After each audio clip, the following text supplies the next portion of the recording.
Ladies and gentlemen, welcome to the Squared Circle Maniacs YouTube channel. Welcome to the Squared Circle Maniacs Wrestling Podcast. My name is Johnny Bottles. I'm your informal host. To my left is the provocateur, the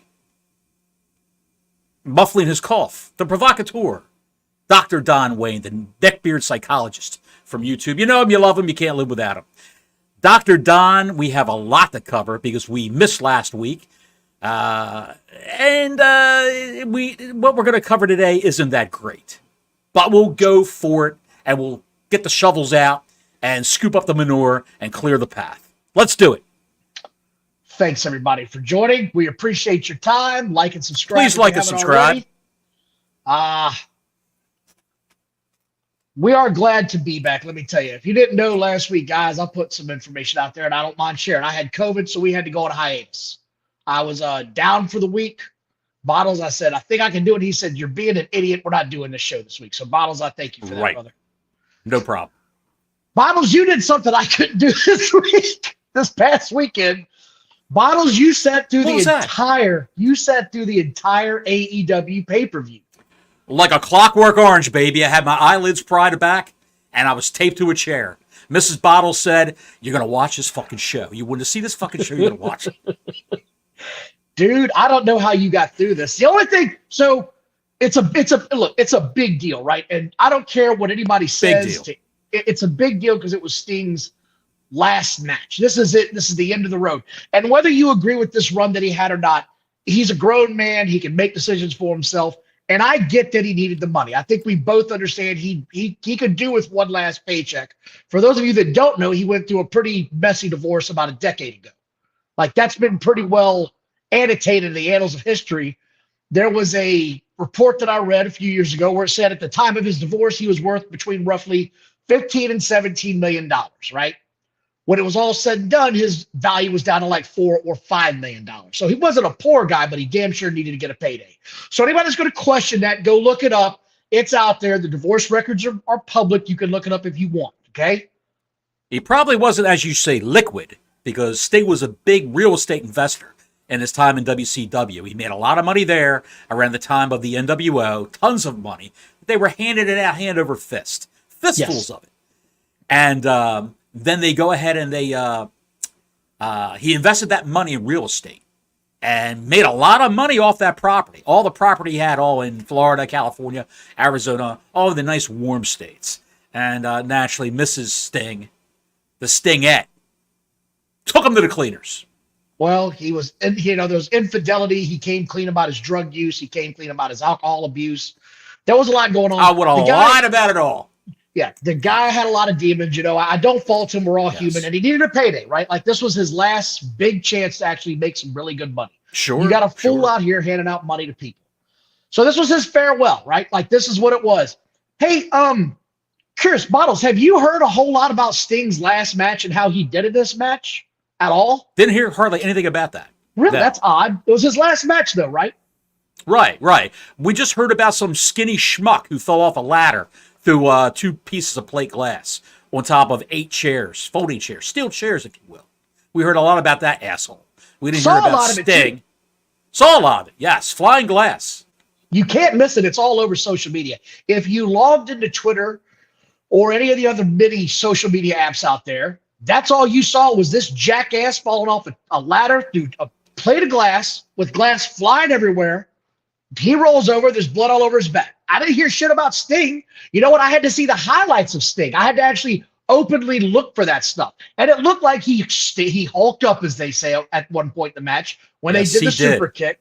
So there was a high spot for Sting. But that's not what I saw. The 2 things I keep seeing over and over again was Sting getting thrown through a piece of glass where glass shot into the audience and that dumbass coming off of a ladder.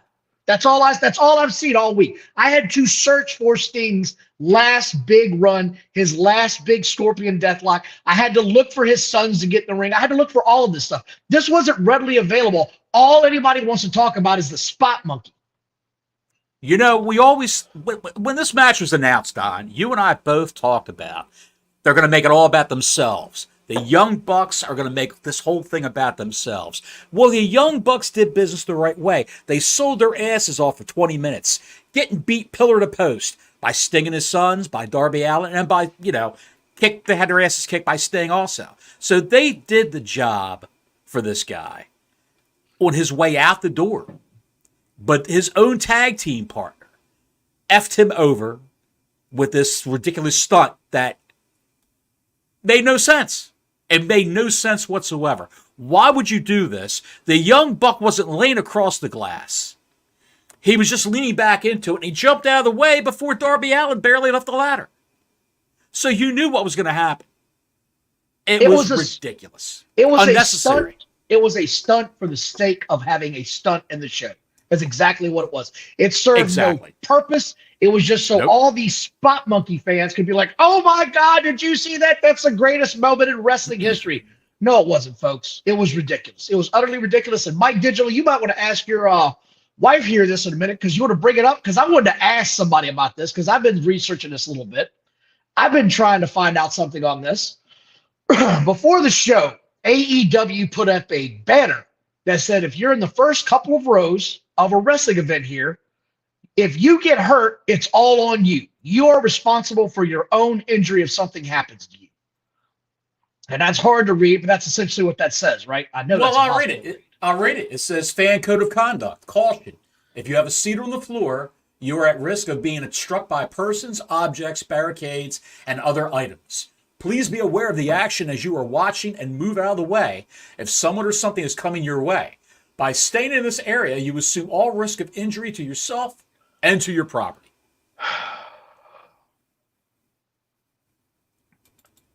So here's the thing, right? You get this disclaimer on a ticket if you go to a football game or a baseball game or a hockey game. Okay? Like that's what you get. Because balls, pucks, they all fly into the stands at a moment's notice. And if you're the moron sitting there licking your phone, not paying attention to the sporting event, because you're one of these guys that can't stay off your social media to enjoy a 2-hour outing to watch a baseball or NHL game, this is what you're going to get, okay? You're going to get nailed in the face with a ball. I've taken my wife to a couple of baseball games. She was amazed at how fast the ball was coming out of those bats. And she said, if that thing comes over here, you better catch it or get in front of it. I was like, don't worry about it. I will. I'll be the hero. So this is not a live sporting event, Models. No, it's a predetermined event. It's scripted theater. You can take that down, by the way, if you would like, sir. Oh, okay. It is scripted theater. It has a predetermined this one account, though. This one account says that fans at ringside were during Revolution have come forward to claim they were cut by shards of glass. So they sent photos of the cuts and blood post-show to AEW's legal team, and they were told there's nothing that can be done. Okay, I'm calling bullshit on this. And if I were these guys, I told them as soon as this happened, I put it out on Twitter. I said, get a lawyer, sue the shit out of this company. This is not a live sporting event where it can't be controlled. This is a predetermined show. It is a wrestling show. It is not a sporting event. You can't dive into the crowd that didn't pay to be part of the show and expect them to just sit there and take it or get out of the way. I've seen some of these fans. They're not going to move real quick. They're not going to move at all. No. Like that's the gist of it.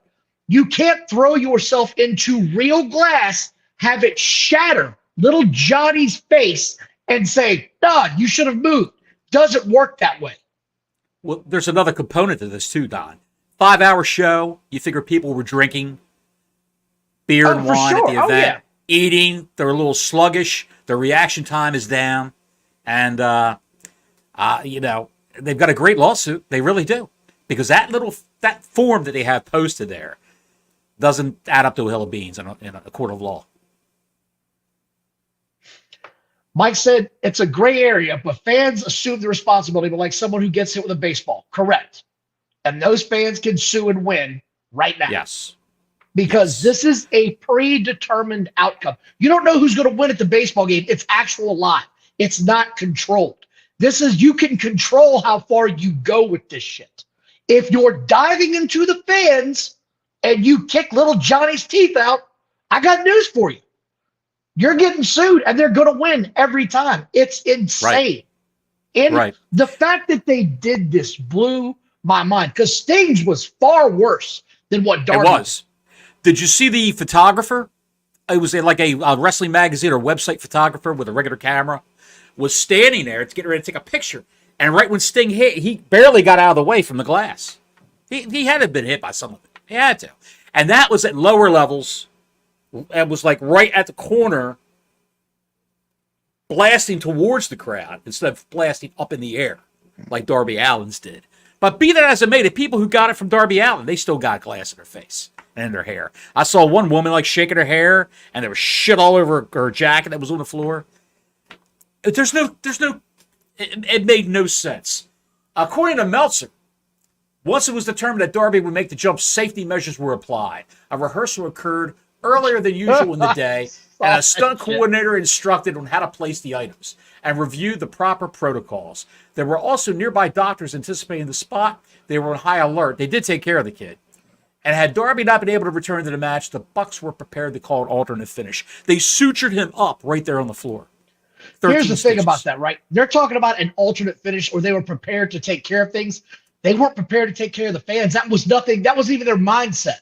Their mind was not, what if a fan gets hit with glass in the eye? Not at all. Not at all. It was, if the wrestler happens, then we can worry about it. I can't believe that a billionaire is this reckless with his money. I really can't believe it. You can lawyer up all you want. You put this shit in front of a TV. That's like saying I got a flamethrower. I'm going to take it to the first 3 rows. You guys can't sue me. What the hell are we talking about here? You cannot put the fans in danger in a controlled environment. You can't just randomly throw shit at them, man. It's the dumbest thing I've ever heard. Idiocy. It is idiocy to the 10th power. It just goes to show you that, it's a vanity project. What looks cool? What would be cool? That's all it is. What would be cool? What would be cool, Darby? What would you like to do? What's next? Drive a motorcycle down the ramp and crash into the ring and have it explode? What's next? You're right. I mean, seriously, if you're just going to tell me that the fans can't sue, I'm just going to start throwing goddamn sticks of dynamite out there and see what happens. Let's just cause total chaos. We'll call it the Big Bang Theory 0.0. Just go after it. We're going to have a huge lead-in. Let's get it. Cross promotion. It's just the dumbest shit I've ever heard of, man. It's just dumb. And you want to know what the worst part of this pay-per-view was? The part that made me sad as a fan? Tony Schiavonie's voice? Well, that's always sad. No, it was Sting gets up there to make his farewell speech. Yes. And he goes, wait a minute, I'm getting a cue. And he's just gone. He's just gone. No goodbye. No nothing to anybody that was watching the pay-per-view. He's just gone. How, dude? How? But they had that 8-man scramble. Dude, thank God I didn't see that at all. Skipped all of that. Me. It's terrible, man. It's just terrible. Stupid. Larry has a good point, though. A motorcycle is an upgrade for that goddamn bicycle. Yes. Oh. Absolutely. Absolutely. It was horrendous. When they cut Sting off, you had to go find Sting's farewell speech on YouTube. They posted on YouTube, by the way. AEW did because they knew they screwed up. Well, they knew they screwed up. They knew they'd screwed up, man. They had to put it out there because fans were like, what the hell? And the other part that I took away from this pay-per-view, I'm looking at Ric Flair's face. Jesus Christ, no. He looked like an eggplant. Ric Flair looked like an eggplant when he jumped in the ring to defend Sting. He looked like every capillary in his face was going to explode. Like a tick. Like an overfed tick. Jesus Christ. He was wearing the suit made out of the whorehouse curtains, and his face just turned purple. I'm losing my voice now, Don. I'm sounding like Tony Schiavone. You're going to sound like me in a minute. I went and found his farewell speech. So it was a good farewell speech. It was very well done. What I was actually surprised this week is they didn't have him come out on AEW Dynamite and say goodbye to everybody. That's what I was surprised. I thought they'd try leave the belt and the boots in the ring. That would have been nice. something, anything. And Right. I don't know. Did you man. flip out when you saw his son come out in the red, white, and blue outfit first? Yeah. I was like, holy shit. I knew it was his son right away. He looks just like his dad. He looks exactly like his dad. Did you see the thing his son did in a tribute to his dad? It was like 6 or 7 minutes long. You might have even been the one that sent me that. He's got his own YouTube channel. Yes. And he plays Destiny 2. Why I have no idea that's Koran, something like that. Yeah. Yeah, and I agree, saying they should have taken Sting's farewell and saved it for here. You had the last match, you screwed the pooch, you didn't let him get his farewell on TV, and he did it after the show, and you had to post it on YouTube. So all these people, Mike Digital sent it to me. Thank you, Mike. So anyway, WWE wouldn't give them any footage. They wouldn't give them any NWA footage. Oh, that's another thing we didn't even talk about. WCW. They wouldn't do the thing. Do you want to talk about that? Let's talk about it. Okay. Fucking A. The neckbeards, the freakazoids, if you will, were going crazy. WWE wouldn't even give them any video. Why wouldn't WWE give them video? They could have at least let them use that and send it out to people. They could have at least let him use Sting footage for his last match. Hey, Bottles, they didn't even ask to use it. Not once. And you know who even said that? The biggest dick rider of AEW ever, Dave Meltzer. Mumbles Meltzer said that. They never asked. Never asked to use it. All they had to do was make a phone call. But Tony Khan is so beneath all of this that he can't fathom asking for any kind of help. Wouldn't do it, wouldn't reach out to it. I'm sure they would have done it as an appreciation because I know what Sting means to all the fans. The other part of this was on Raw Monday night, they acknowledged Sting had his last match right away. Right. It's not like it's a secret. It's not like Sting fans didn't know it was coming, or even WWE fans that have followed the guy's career. All they had to do was reach out and ask for it, man. And I'm sure they would have given him some footage to use for this damn thing. It would have had no WWE logos, just some stock footage that they used from him back in the day in WCW. Anything like that would have been fine. You really think he had his last match? Or was he going to pull a flare? Absolutely. You think so? Absolutely. And Mike, I don't know if TNA gave him some video or not, but I'm sure they did because there was a lot of it in there. Yeah, they did. They had to. I'm back. So, yeah. Turn the lights out. Had to turn the lights out. Anyway, I don't know what else you wanted to cover from this thing. That's all I really want to talk about. The rest of it was just pond water. Eddie Kingston and Bryan Danielson. Jesus Christ, man. Jesus God Almighty. Match that, oh my Lord. A guy to beat Triple H, Batista.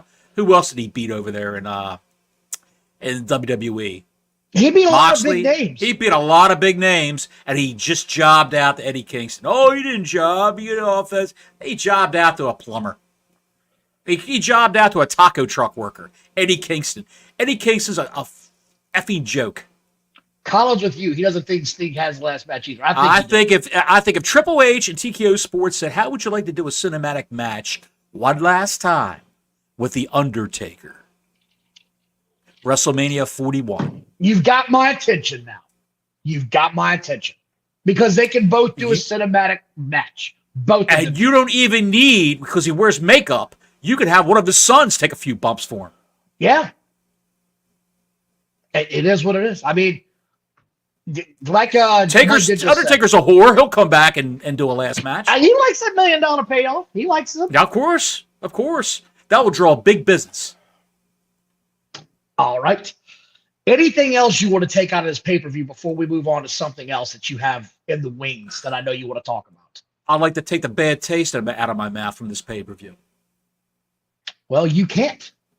Someone was conspicuous by his absence at this pay-per-view. Who? Sammy Guevara. Oh, shit. We didn't even talk about that. It has been a long 2 weeks. Ladies and gentlemen, boys and girls, children of all ages, if you have not heard, Sammy Guevara is no longer with AEW, reportedly. There is no word on where he has signed, but he left AEW, reportedly. He's fired? Contract ran out. Sammy Guevara? No, I'm kidding. I thought, good God, one of my fondest dreams came true. No, go ahead and tell him what happened to Sammy Guevara. Sammy Guevara, his last televised match was the Jeff Hardy botch on an episode of Rampage or Collision. It wasn't on the main show, where he did a shooting star press off of the top rope, of course, and landed with his knee, landed on Jeff Hardy's face, breaking his nose. So there was a big determination in the ring whether he was concussed or not. And the Hardys all say, I could go. They all say that.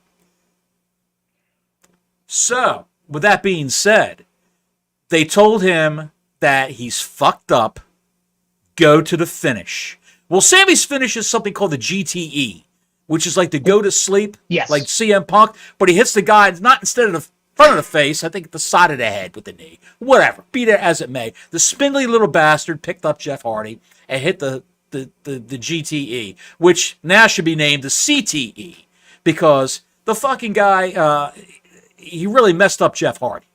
Yes, he did. And he got suspended because instead of just pinning the man, just saying, look, let me clothesline you and I'll pin you. He had to do a move where he had to strike him in the head. Please read Mr. T's comment. Sammy constantly breaking rule number 27 of the AEW handbook. No matter how tempting, do not concuss a Hardy. Exactly. Because next thing you know, they're snorting crushed up Percocets and drinking gallons of Fireball while they're driving down the road illegally. Oh, that's what they're doing. While one of the guy who's married to Dracula's daughter, his wife, Dracula's daughter, is taking some kind of hot tub bath with that was so good.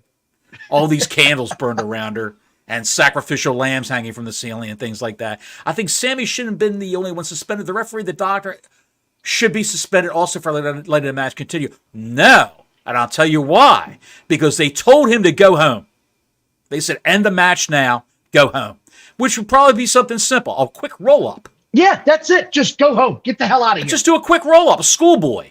Anything. And just get out. Boom, boom, boom. 1, 2, 3. Hold him down like Sting did in TNA when he was all effed up in the ring on painkillers and booze. But Sammy didn't do it. I got to get my shit in. I got to hit my finisher. They all got to get their shit in, Don. There is news, though, that we haven't talked about yet. There was a wrestler that left AEW for real. I'm not joking. Care to tell everybody who it is? Who could that be? No, you tell them. You tell them. The great Ricky Starks? Ricky Starks is really gone. Ricky Starks really is gone. He's really gone. His contract was up. This really happened. He is allegedly headed to WWE.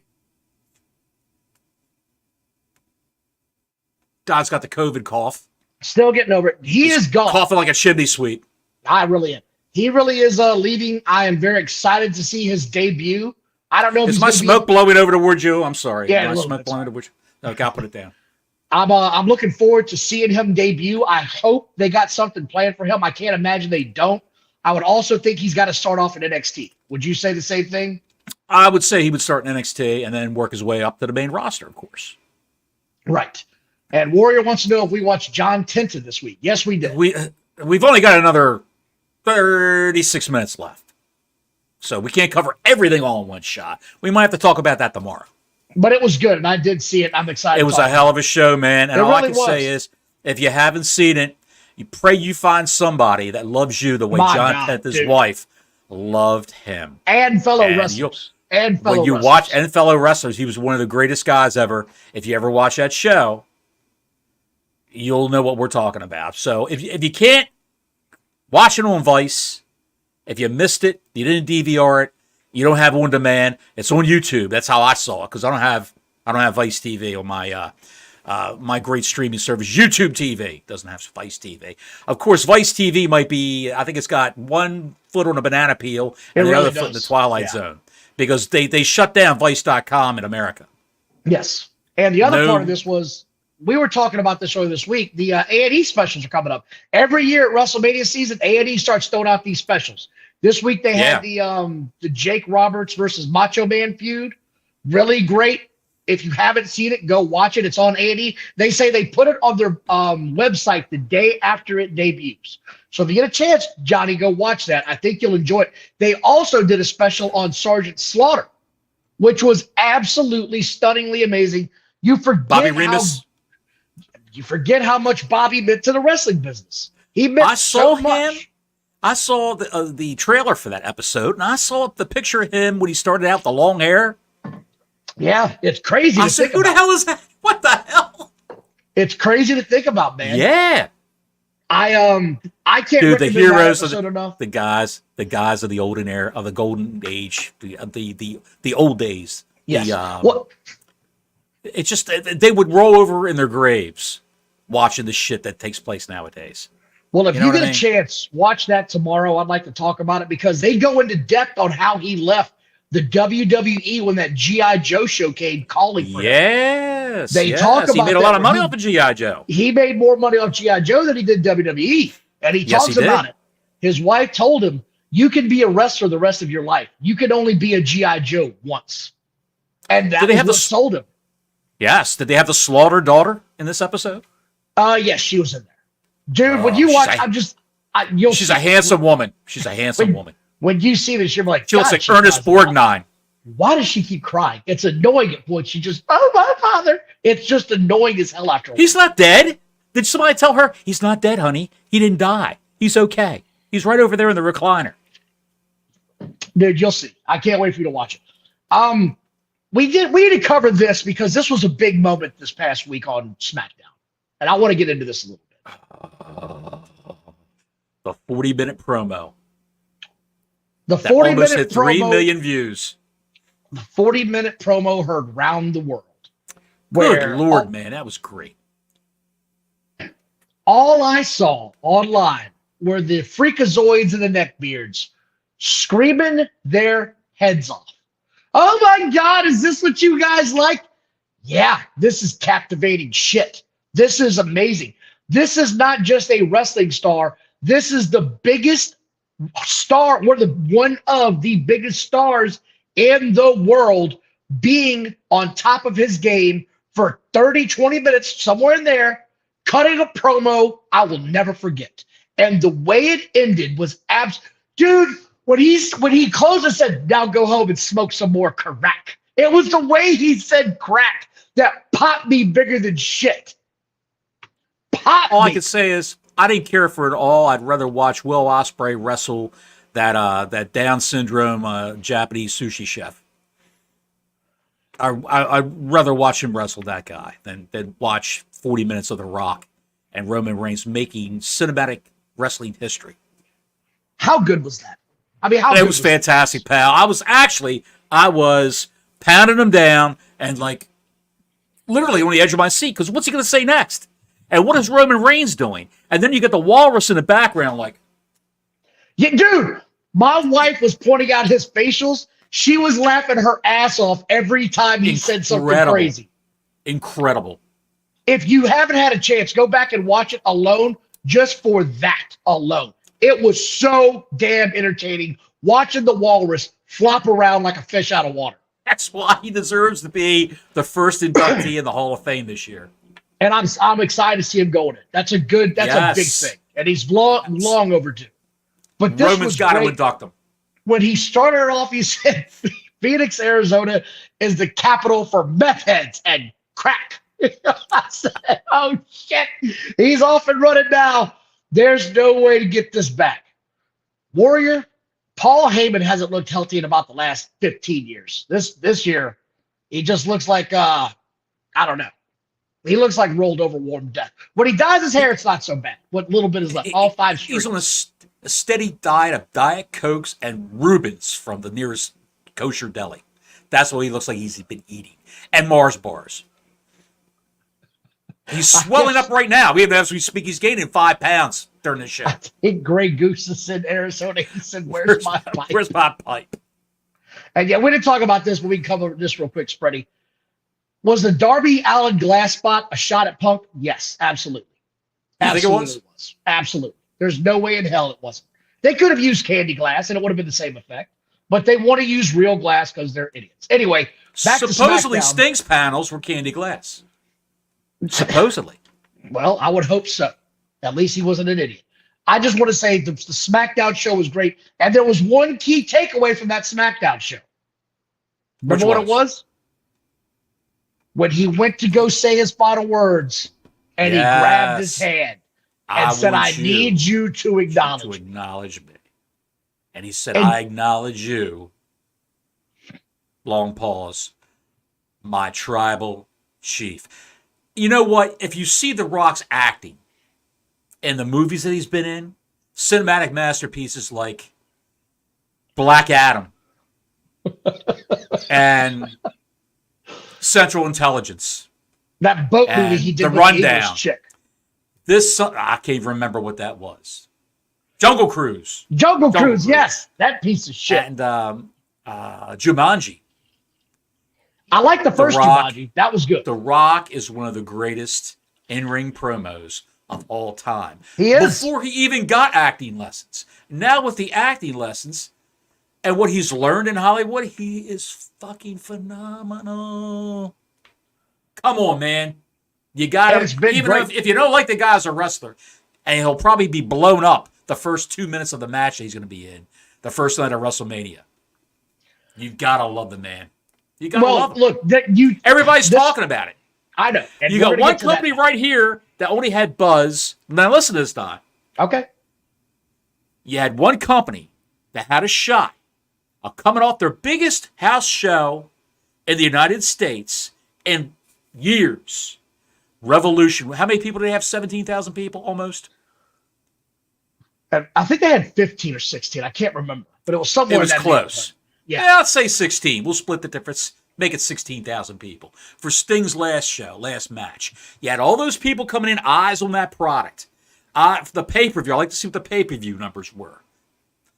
However, and they had a lot of problems with the Bleacher. Was it Bleacher Report? Yeah, that's what was it? Yeah, Bleacher Report. Yeah, because that's owned by Warner Brothers Discovery. Bleacher Report. Exactly. They had a lot of problems. Always give them A's. Always give them A's. Yes. So they really shit the bed trying to get those orders on the Bleacher Report. They couldn't handle the bandwidth. Even Brian Alvarez, Wrestling Observer, he couldn't log in for like an hour and a half after the show started. But at any rate, I digress. At any rate, they could have capitalized on that momentum. Sting's last show, we saw a man jump 20 feet off a ladder into 2 sheets of glass. How's he feeling? What's the next show going to be like? Will Sting be there to drop the belt in the middle of the ring and leave his boots there? Nothing. Now, what did we get said? Will Ospreay be able to recite the alphabet? Nothing. What did we get? You know what we got? We got Bupkis. No, you know what we got? I'm going to climb Mount Everest. I'm going to climb Mount Everest. But first, I'm going to wrestle Jay White. Yeah, and he's going to probably rip my stitches open. And then I'll climb Mount Everest. Dumbest shit ever. But back to the SmackDown show because I want to cover this real quick.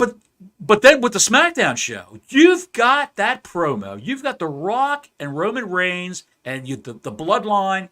Everybody's talking about it. Everybody's talking about Cody finishing this story.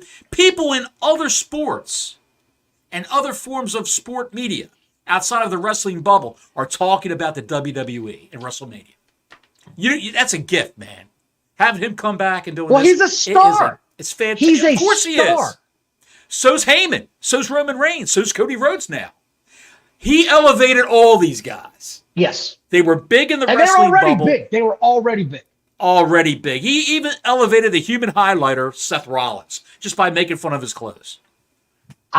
So just to close out SmackDown before we move on, did you notice what he did when he acknowledged Roman Reigns? There was the one he threw up. The second time. A universal That's the symbol second time he's done it. For loser. Yeah. The second time, and you saw Paul Heyman like, what the shit are you doing? What are you doing? So the seeds are being sown for anybody paying attention, right? Mm-hmm. The seeds are being sown if you're paying attention. If and when he loses this belt, you can see The Rock blaming Roman Reigns for everything, for the bloodline falling. I think that's what we're going to see. I'm looking forward to it. Aren't you? There would be. Absolutely. Who reported first that there was going to be a tag match the first night of WrestleMania? Seth Rollins and Cody Rhodes? You've been streaming it forever. You've been streaming it, though. I said it makes sense, but I don't want to see it because I'm so terrified one of those guys is going to get hurt. I'm so scared of it. And who told you that Sting was going to go out as a champion? Oh, you did. You did. You said he's not going on his bet. I didn't disagree. I said, well, it's the Bucks. You and I reported that first. It's one of them deals. Again, guys, if you're new to the program, please like and subscribe. Hey, Chad, how you doing, buddy? Welcome to the show. Hope you have a good time. Raw started off with Cody Rhodes. And Cody Rhodes, right now, I don't give a shit if you don't like him or not, he's the biggest face in wrestling. The crowd went insane. They absolutely went over the top, popping for this guy. Raw, which was doing 1-4s and 1-2s in the past, year and a half, popped a 1-8 on this segment. Popped a 1-8. And you know what? The thing is, he's a guy who's being screwed over. He was going to be screwed over by upper-level management. And that harkens back to the days of, in the Attitude Era, of Stone Cold Steve Austin, Mick Foley, being screwed over by upper levels of management. I'm not going to mention that guy's name, but we know who I'm talking about. Yeah. Yes. Chad says Sting 28 no. Thanks for putting them over, you selfish prick. So, yes, I was excited for this. I thought Seth Rollins' diarrhea mouth was kind of weak. I don't know what the hell that was. That was kind of diarrhea, weird. Dwayne. Yeah, come on, bro. Like, really? What are we, 8? That was up there with suffering succotash. Dwayne said that. It was god awful. Dude, it really was. Man. It was bad. It was like, come on, dude. A week 5 years old, bro. Come on, dude. You can do he was better an innovator. than that. I thought he was an architect and an innovator and a masturbator. And he comes up with diarrhea Dwayne. In moon boots again. And moon boots and the highlighter suit. But Jesus Christ. To close the show out, my new favorite heel in wrestling struck again. Drew McIntyre is it right now. Drew McIntyre is it right now. You can't touch this man. He's using social media to bury your ass. It is perfect. He's not breaking character. Did you see his tweet that he put out? Yes. The Seth to? It was perfect. Yes. Is he a heel, Don, or is he a man who just got tired of being fucked over by upper management? It doesn't matter. He's another guy who's been screwed over by management. It's no more than a guy's worked for a company for years, and he gets passed over for a raise, for a promotion, by the new kid that comes in. He's pissed off. That's what it is. What can I tell you? He's having the best. Yeah, Mr. T, correct. He's killing it. He is absolutely bodying everything about this. And yes, I did see the parking lot video that he put out there saying it was gold. Everything he's doing right now is gold. He has to win this title, right? He's the hottest heel they've got. Has to. He's I would think that Seth Rollins in that first night in that tag match will be beat down after the match. And then the next night when he defends that title against Drew McIntyre, he's going to lose because he's hurt. He's going in hurt. And then Seth Rollins will turn on Cody Rhodes. You think that's what's going to happen? I think that's what's going to happen because Cody, I had your back. You didn't have mine. I think that's what's going to happen. Gunther? Because CM Punk is going to be next for Drew McIntyre. Gunther is fantastic. He was so good on this show. He was so good. He beat Dominic Mysterio like an egg white. He beat that boy like he owed him money. It was great. It was so good. Everything he's doing right now is great. Fantastic. I love it. Here it is, Mr. T. Seth screws Cody. That allows women to break Hogan's record. I don't think there's a chance in hell that Roman Reigns can walk out of WrestleMania with that title. I can't see it. That was the original plan under Vince. They were going to stretch it out until SummerSlam, and Cody was going to win the title from Roman. Yeah, I know, and that's such a bad idea. That's all changed around now. It's a bad idea. It was the mad shitter. It was Mr. Three-Way. You're going to wear my ass like a hat, pal. And yes, Greg Goose, I understand that The Rock is the hottest heel, but I don't consider him a full-time wrestler. He's a part-time guy. Full-time wrestler is what I'm talking about. Drew's going to be around for a while. I don't consider Drew a heel. He's just a guy who's pissed off. I love whatever he's doing right now. I love whatever he's doing. You told me that, and I said, I can't stand that guy. I'm tired of him. He won me over. He won me He's over. great. You were right. Don, you were right. I appreciate it. You know what I didn't love this week? AEW. Riho. Damn, man. We got to get into this some, man. I don't want to. Look, this. What do we got left? We got, we got a few minutes left here. Yeah, we can 19 minutes left. AEW 19 Dynamite minutes left to shit on AEW Dynamite? We can do it. Oh, okay. God, here. Larry says, no! Here it is, man. They rolled out a brand new set. They got a brand new stage. They got a brand new format. They got a brand new everything. Brand new everything. Everything they did was brand new this week. Brand new and it looked like a goddamn condom entrance. Everybody's been saying this all week. It looked like a rubber commercial. It just did. They need a wrestler called Trojan Man. Is there a guy in CMLL named Trojan Man? I think that's coming next. All right. So look, here it is. I'm gonna say something here. Go ahead. It's gonna blow you away. The non-wrestling segments on this show, except for one, actually carried my interest more than it has ever before. Really? The non-wrestling segments felt like actual storylines that they were trying to develop. Did you notice that at all? Yes, they were trying to do something. They were trying to build some sort of an interaction. Trying to do something. Yes. Someone actually they tried to. His name was Magnum TA. They tried to have some kind of continuity going on. Yes, that's what I was saying. They're trying to. So we talked about this a couple of weeks ago, right? It was what O'Shea said a couple of weeks ago. You need to tell me why I care about these guys. You need to be more interactive with your fans. If I ask AEW fans, why should I care about this guy? Their response is always the same. Why don't you Google him, bro? You're not a real wrestling fan. No, man, I don't live every second on the internet looking for wrestling shit. I got life. I got shit I want to do. You want to put your phone down, Don, and relax and watch a show, eat a sandwich or a piece of pizza, and smoke a joint and drink a beer and just have a beverage.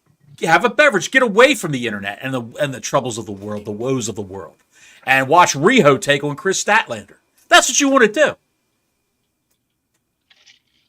And I got a little bit of that this week, but there were still moments. There were still moments where you're like, God damn it, really? It started off with Swerve Strickland. I just want to get into this real quick. So, look, man, Swerve Strickland is not the best mic guy I've ever seen in my life, right? He was better this week. He was better. You got to admit, but it's still like tentative. Pulling teeth. It's like pulling. I got to get it out of you, man. Why am I having to drag this out of you every time? You should have a serious beef. You should be pissed that you had to do a three-way match instead of a one-on-one match with this guy. You should be out there screaming, I have beaten Hangman Page from pillar to post. I'm tired of getting dicked around by this company. I want Samoa Joe. I deserve Samoa Joe. I got screwed over again. Instead, I got, I kind of want to wrestle him again. That's what I got. I didn't get a pissed off guy. He needs to get pissed off. He needs to get angry. He needs to get rid of Prince Nana. Get rid of that act altogether. And because the dance is more over than what Swerve is. It is. They love him, though. You got to admit, that crowd loves his ass. They love his ass, man. Nana? No, I'm talking about Swerve. They love Swerve. Yes, they do. They do love Swerve. And he's a great wrestler. He really is. He is a good wrestler. He's got there's charisma there somewhere. You just have to chip away. You really got to chip at it, right? Yeah, like that's the thing. So they had this match, and of course, your favorite wrestler came out in Adam Cole in a wheelchair again. Well, it was Swerve and Samoa Joe, and they were going to go at it right then and there. They were going to go and have a match right there, and then the spindly man, Adam Cole. The man who wets his hair just to ride in a wheelchair to the ring. What the hell? Looking more anemic every time I see him. He's getting skinnier and skinnier and skinnier. He's going to look like Riho next week. Dude, he might be wrestling Rio next week. He might be. And Taven and Bennett, those two goofs, and two jobbers. Bennett and Taven are two jobbers. And then Wardlow just stands there looking like a monster that they can't do anything with. Exactly. So, and Adam Cole is the size of one of Wardlow's legs at this point in time. I'm not going to get too much into this. They set it up. It happened. Shit went awry. Right. Great ad lib, by the way, on Swerve's part about I got Britt Baker's number right here in my pocket. Yes, that was pretty good. Yes. Like, that was a shot. Yes. I enjoyed that. And everybody knew what it meant because everybody knows they're dating. So that was cool. What I didn't like was this Hook Brian Cage shit. It's another 271-pound man being beaten up by a 150-pound man. Same way when he took on Samoa Joe. It was ridiculous. Can Brian Cage at least win a match? He does the job at every goddamn match he's in. He does. The guy looks like he's paying the cost. I'll tell you why he's jobbing. He's paying the price for the fact that when he got signed, and after the first year, his wife, who's some Instagram shiksa who shows her ass on Instagram, and she said that he's not being used right, and he could be making more money. You didn't hear this story? You didn't hear this story? I didn't hear this. Oh yeah, when they first like 2020, at the beginning of 2020, he's not being used right, and my man could be the heavyweight champion in that organization. Jeez, he knows his shit, and they're all little kids in there. As little as they are, he's the biggest one there. And she's not wrong. She's not wrong. He's a journeyman wrestler. When your woman gets involved, I'm out. When your woman's got to fight your battles, I'm out. If the guy pissed in the ring, it would probably eat a hole in the ring. That's how much shit he's on. Oh, I know. You can look at him and tell. My man. No question about it. And that's fine. I don't care. It's a business, pal. Anyway, you got a guy that looks like that. Why wouldn't you put a rocket on his ass and make him the international champ or something like that? Have him win a match. Anything. Co-tag team champion. But his wife shit over Tony Khan. She said Tony Khan does. She sweats HC. Yes, he does. Yes, he sweats gorilla piss. That's what's coming out of his pores. They can't ask him to take a piss test because the vial disappears in his hand. It just eats it raw. Tony Khan was mentioned in her Instagram breakdown, her nervous breakdown on Instagram. She mentioned Tony Khan, said he doesn't know what he's doing. And she's right. And that man's paying the price for it. I'm sure he got renewed. His contract got renewed. They want to keep him around because they don't want him going to WWE. Like he's going to be a big star there. Who knows? It's a crapshoot. But at least they will do. Go ahead. The match itself. Look, dude. I'm getting tired of the ladders and the chairs and the tables coming out. Every AEW show has one of these goddamn matches. It doesn't matter anymore. And to make matters worse, if you're going to use thumbtacks, be prepared to land on said thumbtacks. Did you see both of these guys do everything they could to avoid these thumbtacks when they came down? I did see that. And Brian Cage only got like 4 or 5 thumbtacks in his ass. At most. That was it. He had like 2 in his back and a couple in his ass, and that was it. And I'm sitting there watching like, if you're going to use thumbtacks, use the thumbtacks. Otherwise, it's a fart in church. And then to make matters worse, Hook gets involved with it. And he goes over to thumbtacks. And he gets up. And there's like 5 thumbtacks at him at most. It's just awful, man. Let me ask you this question. When the match started and all this shit was being busted out, did you say, "What is this, a hardcore match? It's a hardcore match"? It was never announced. I didn't know. You're right. I didn't know. They didn't announce it. That's a hardcore match. They never said anything about that. And another thing with these AEW referees, are you allowed to be outside the ring for 5 minutes now without counting? Dude, it's everything goes. Every match, not just this match with Hook and Cage. Every match, you outside the ring forever. Do whatever you want to do. Chris says it was FTW rules. What the hell does that mean? Please, someone explain to me this, because ECW, the original brand, has been dead for over 20 years. It meant nothing every time Taz said it. It's FTW rules. That means fuck all of nothing to me. That Hardcore doesn't Jones. mean anything. It is. That's what it is. Hardcore Jones. Thumbtack Jones here. It made no sense. I didn't like any of it. The fact that they got the thumbtacks involved and nobody had thumbtacks. I hated everything about this. I hated everything about this match. I hated the people involved. Because they constantly let this happen to themselves. That's why I hated it. Just awful. The other part that bothered me was the Daddy Magic thing. Can we get rid of this guy, man? Jesus Christ. Can we get rid of this Daddy Magic guy? It's the feud of the year. Daddy Magic versus Killswitch. You know you want to see that. Big water-headed, pot-bellied goof coming to the ring, fighting a guy in a Party City outfit. Oh, look, I'm a Stegosaurus. I'm a Stegosaurus. They don't let him talk. He would sound like a clown. They don't let him talk. I didn't get any of this. I don't understand any of it. And why is Nick Wayne's mom still there? She's not hot. She's don't unattractive. know. She's got that makeup is probably piled on with a goddamn pressure washer. Oh, no, dude. It's horrible. They got a blower on that thing just going by the makeup kit. She stands in front of it. She's not hot. She's not attractive. She's not sexy. She's covered up from neck to ankle. You know, show a little something, honey, if you got it. But that's here's what got me again. Do you remember how this thing ended? Vaguely. Adam Copeland chasing Christian through the parking lot. That's right. I thought we were done with this, dude. How many times are these guys going to face each other? Killswitch, a killer. Killswitch. Thrown off the ramp and went to something. Probably a crash pad. Never to be heard from again. God damn, that's cold.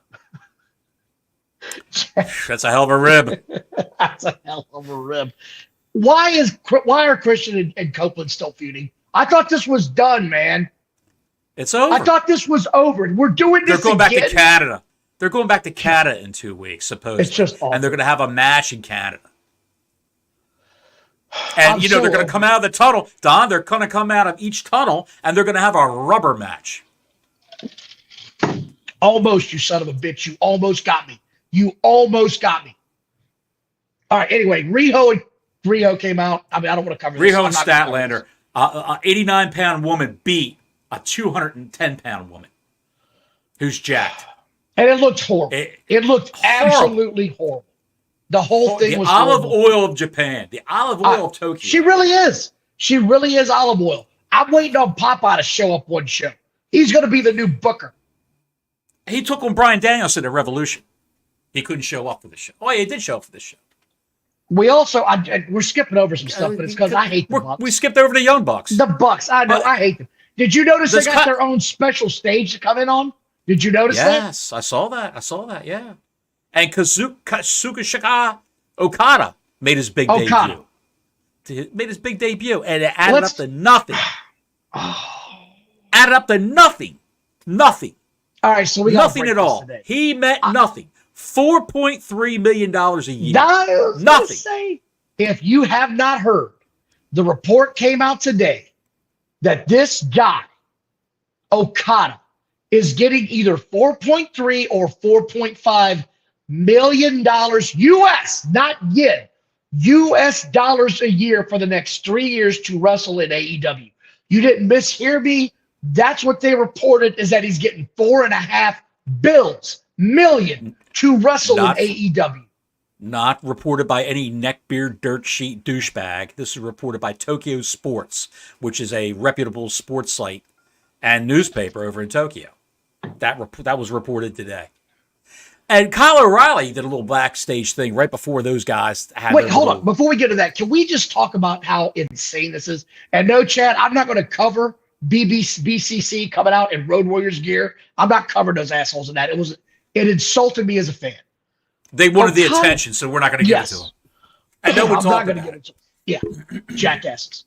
You're going to tell me that this guy, Okada, is worth $4.3 million. And this is what they said. They said the WWE pulled out of the bidding because they were not prepared to go that high. No shit, they weren't prepared to go that high. Only a mark would pay that kind of money. That's lunacy to me. That is crazy. He could barely My speak God. English. He couldn't even read a page out of a phone book. He couldn't do it. He can't do it. That's why he didn't say a word last night. He can't do it. He can't talk. It's horrendous. How can you justify? And here's the thing. I don't want to believe this. I don't want to believe that Tony Khan is such a mark that he would pay a guy that is a relatively unknown commodity in the United States that kind of money to draw numbers that he's drawing. Because the number from the top of the 9 o'clock hour to the next quarter hour, they lost 140,000 viewers. 140,000 people said, I don't need to see this shit. I'm out of here. It was phenomenal, the drop that they hit. And it went on throughout the night. They tuned in at 9 o'clock, hoping they would see something that they liked. And they gave them Riho and Statlander. No. They gave them the Bucks.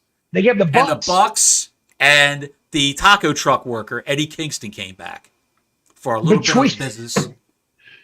Between that 9 o'clock hour and that 9:15 quarter hour, 140,000 people said, fuck this show. I'm out of here.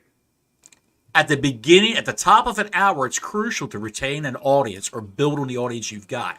And they gave them the Young Bucks and Okada, who no one knows outside of the wrestling bubble, and Riho and Chris Statlander. You want to pull the numbers up? Because the numbers are shocking. Like, we've been sort of teetering on the 803,000 to 820,000 train for the last several shows. Whatever happened this week, whatever's going on, there's not a lot. There's no football. There's no playoffs. Look at this. Look at this, guys. Let's look at it right now. We started out at 930,000 coming out of which is a fake number. We know that's a fake number. Because they start at 802 or 803. Yes. So they can get that extra bump for the Big Bang Theory into that 15 minutes of the quarter hour. So I always take that was Swerve. As the real number. That was Swerve and Joe, and Adam Cole came out, and the match started. And when the match started, they shit the bed because nobody wants to see Matt Taven and Mike Bennett. Nobody wants to see that at all. Clearly.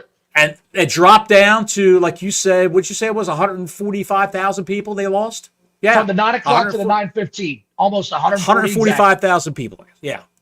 And then you had Chris Jericho and Hook. Your dad was real cool to me back in the day. And I'll look after you. Is that guy sounded more and more desperate to you, or is it just me? Every time he sees a young star that's going to get a push, he hooks his wagon up to that train so fast. To be relevant. To stay relevant. And then you had the Young Bucks backstage promo. And they were at 785 there.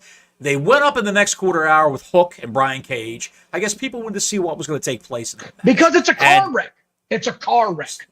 They went up like 7,000 to 792,000. Let's not, Tony, don't start sucking your own dick. They only gained 7,000 viewers in that 15-minute period.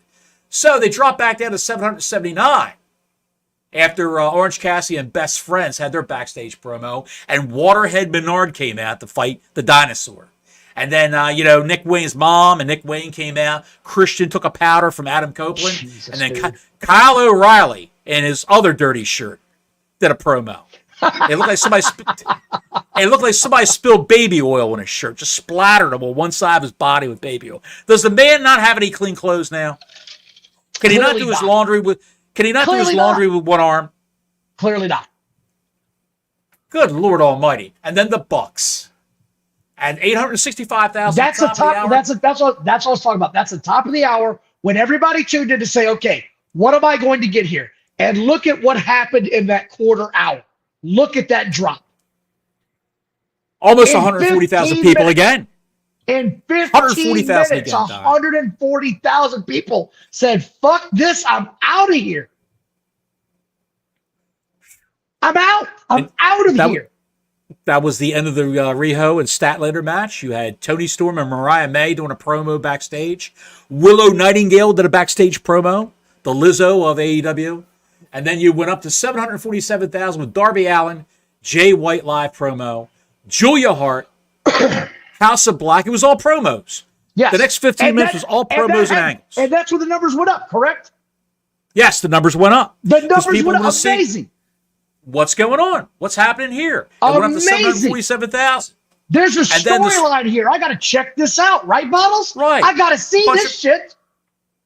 And you got a pretty girl, Julia Hart, doing a backstage. That always helps. The House of Black. We haven't seen them on Dynamite in a long time. Not on Dynamite in a while. You're right. Aleister Black, he's a star. Buddy Matthews is a star. The other guy, the 7-foot blob, he's not a star. He's not a star. You were trying. I can barely remember his name. I don't even know his name. Mark Briscoe and Jay Lethal did a little, hey, we used to be in ROH together. Hey, my brother, I'll back you up. You ain't going to bring that Jeff Jarrett in this. Jesus Christ. For what match? Rampage? Collision? Tell us. What did it close with? Not the actual top of the next hour, but with that last match with their brand new Osprey. Superstar. Their brand new solution. The solution to all their problems. What did he do? Closed. Well, the 7-minute overrun went up a little bit. Well, I'm sure it did because they're looking for the goddamn movie that's supposed to be coming on. No, they're looking for Modern Family reruns. That's what comes. Well, whatever it is, Dynamite. Movie, show, whatever. Yeah, 676,000 people. My God! Watched for that 7 minutes. They're going, and they're all going. Where's the Modern Family? Where's my show? Where's the Spanish Shiksa and Ed O'Neill? Where are they? Where's the gay guy? I don't see anybody. Did you watch this match? Because I've got to ask that. Dude, I watched it, and Kyle Fletcher's a talent. He is. You can take that. But he's not a main event player.